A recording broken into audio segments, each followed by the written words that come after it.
We are here today to talk about the brand new offering from Guide Sense Smart, Guide USA. What intrigued me? Guys, this is the world's first high definition thermal sensor clip-on that has a resolution of 1280 by 1024. The TB 1250.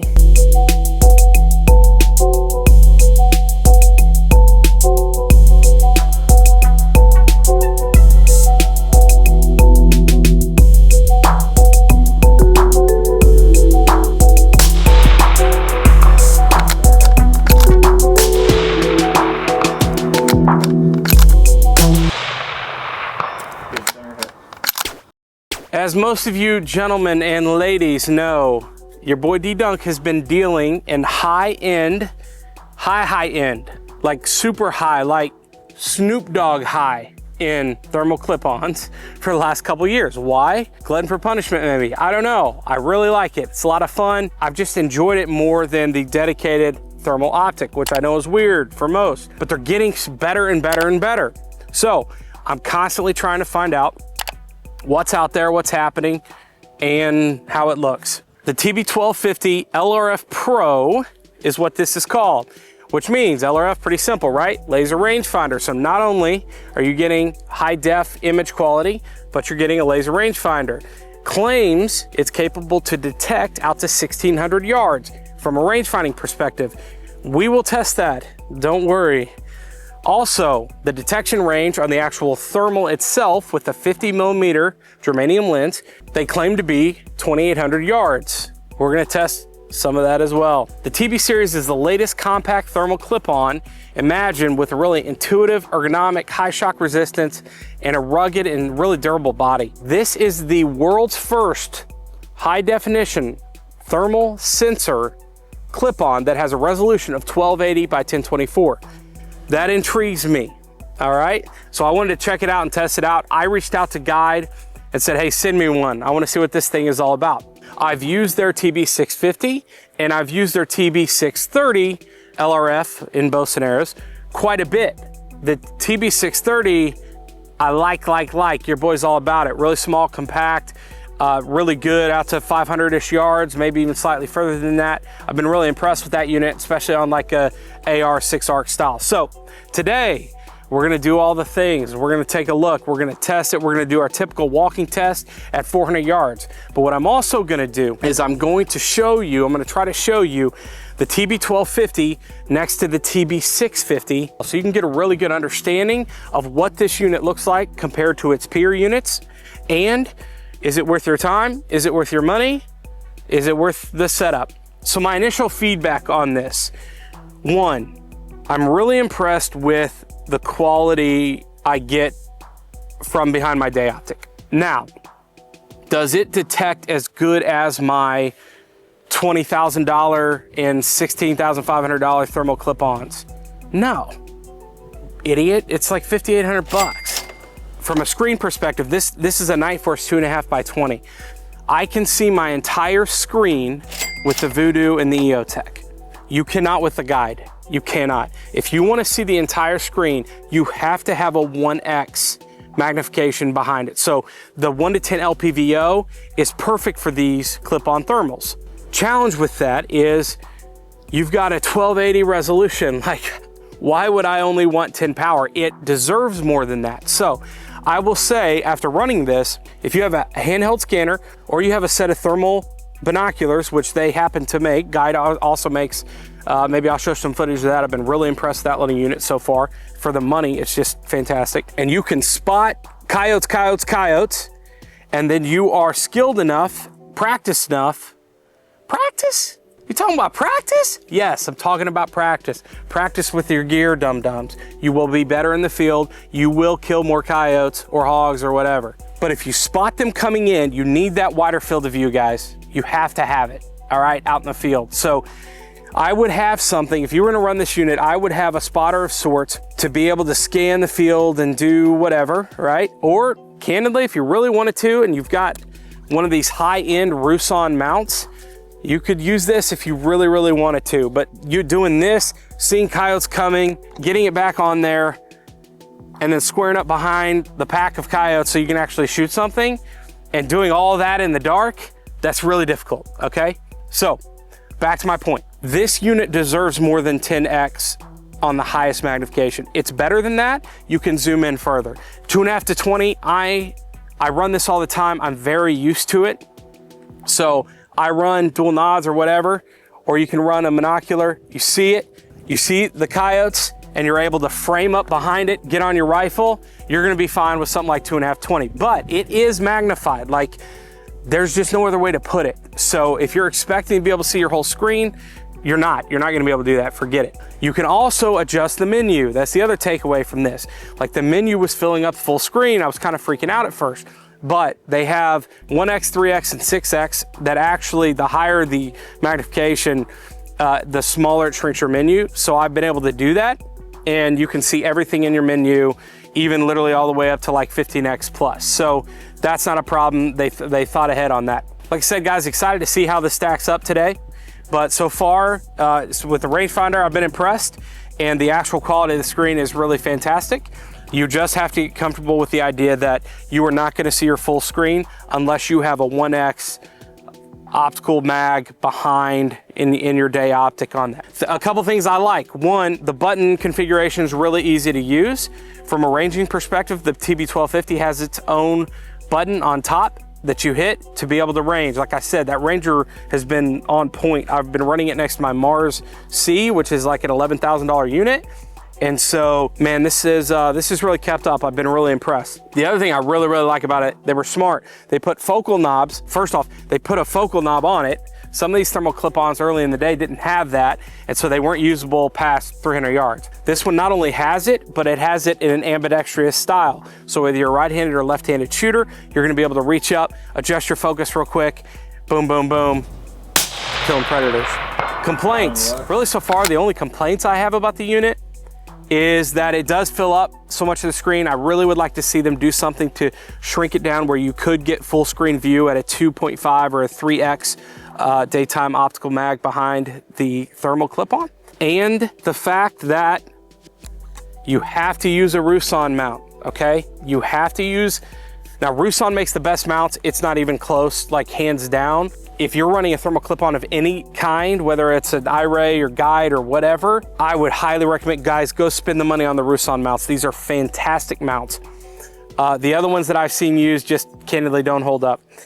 But what a lot of people don't like is there is no way to mount this to your embedded front rail, okay? So currently, there's no way. Now, I can tell you, I know personally, there are products being made that are secondary products, but from Guide, out of the box, you cannot mount this to your rail. So you do have to use a Rusan mount and get the appropriate one based on the bell of your scope, or like if you're running the 1 to 10, obviously that's gonna be much smaller. But I will say, once it's on there, collimation is not an issue. I've not seen any zero shift at all. It's run really solid and true, and that is true of the TB1250, the TB650, and the TB630. So all of them have tracked true.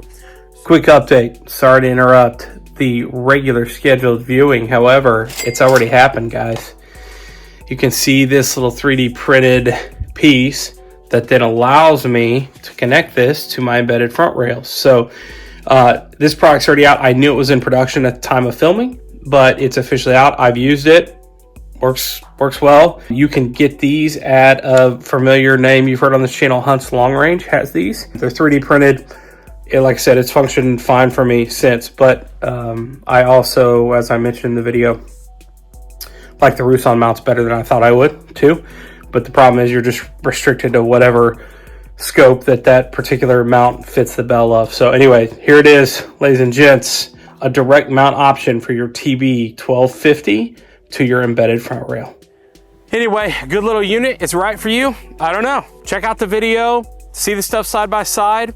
I'll try to put some more footage in here if I'm able to get some more actual time in the field with it and put some kills on here and let you see. But from my perspective, it's a really neat unit. It's coming in around that $5,800 price point. For some of you, that may be a lot of money. For others that have been in the thermal clip-on game for a little while, that is an extremely reasonable price, especially considering you have a laser rangefinder. If it's worth a dang, even out to 500 yards, that saves a ton of money. I think the MSRP on the Vortex rangefinder is $2,000. I think there are some other units out there now around the $1,400 mark. But if that can save you, especially if you're not stretching it past that, very nice.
Back to this first one, right there. See it clear as day. I'm getting, probably help if I took the lens cover off. With the Mars, I am getting 260. So let's do it with the TB 1250. 262.4. Love it. This one was a little tougher to see. I'm gonna get here, it's a small target out there. Wait till those birds, can't you? With the Mars, I'm getting 500 even. Here we go. Zoom out a little bit. 496.5. I'm at like 7 power right there. Usually when I'm zooming in here, that's at like 10. That one's showing up really well. Check that out. That is at 337. I'm gonna start recording here as well. 337 is what I'm getting with the Mars. Let's see what we get here. 337.7. Pretty dang impressive so far. Let's go over here. Oh yeah, baby, look at that one. That silhouette's glowing. Very nice. I'm gonna go ahead and give her a little. There we go. 484 on the Mars. Come on. I hit the wrong button. All right, I'm gonna zoom back out so we can see the measurement.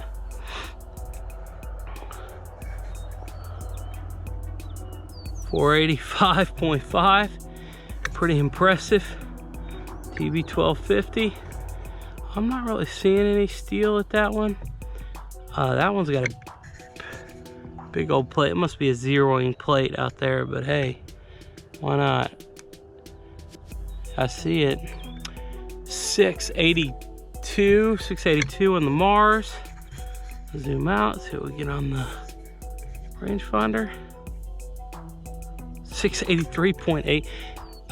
Guys, a lot of things to be said about this unit, but so far, the one thing I will definitely say is the daggum range finding capability has been hyper impressive. Oh, got a little something out there. Now got a silhouette target out there, catching a little more heat through the sun rays. Here we go. measurement 917. Go with the base.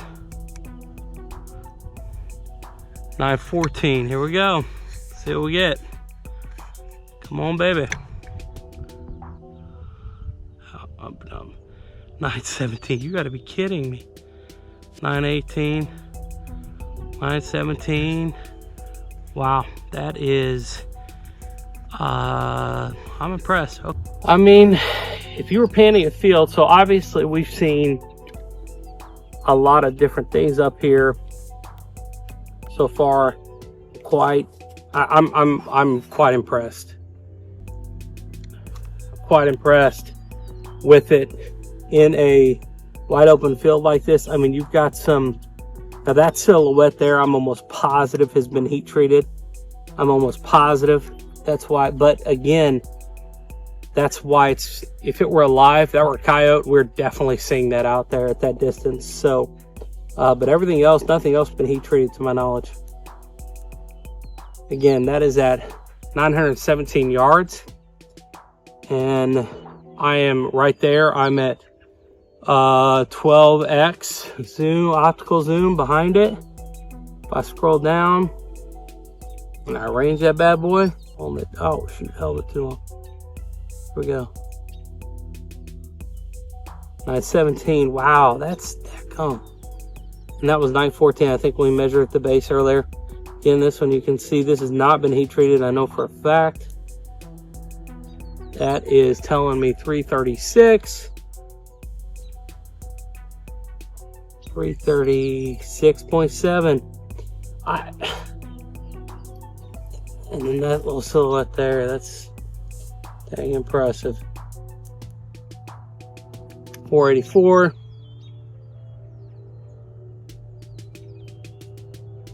486.9. Yeah, let's see how far that building is. That's a steel like barn building there. 908. And then 908.8. I don't know what camera look at, here or there. I'm impressed. TB1250 range test on untreated steel and then a treated silhouette at like 918 yards. I am thoroughly impressed. TB1250, that was really impressive. And with just Rusan clip-on mount, running the old 22 Parvo here. So hopefully that came out as good as it looked to me. I like the ergonomics of this unit as well. I did not like the Rusan mount thing at first where I had to do it, but I actually do because it's freaking really fast and seems to hold true on any sort of collimation. I've not had any collimation issues. So yeah, we'll keep running with it in the field and see what we see.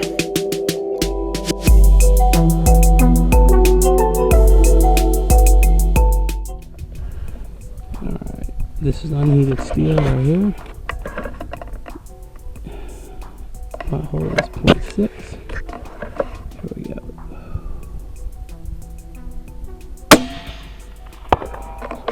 Oh yeah. Part of the harness. Let's see what this one is. Here we go. The little piece of steel. 1.3. That's at 483 yards. Go.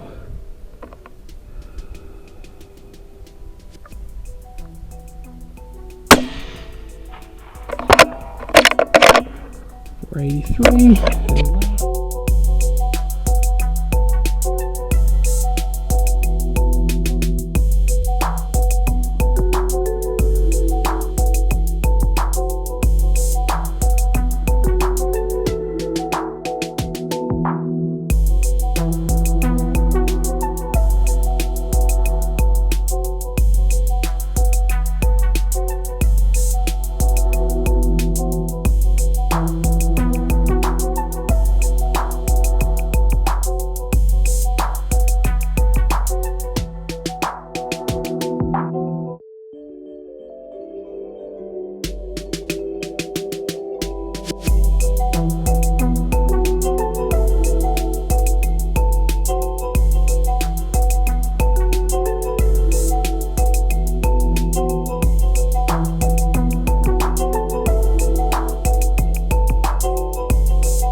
Guys, let me know what you think in the comments. Check it out. Which one's the best? Which one's right for you? If you have other questions or whatever, happy to answer. Guys, like and subscribe. Really appreciate you checking out this review. Really appreciate Guide letting me borrow this. Unfortunately, I have to send it back. Hey, it is what it is, baby. We'll keep cycling the new gear in and out. I'll let you know what I think of it. The Guide TB1250, the world's first high definition censored 1280 by 1024 clip-on thermal. Thanks for watching. See ya. Come on, baby. 917, you gotta be kidding.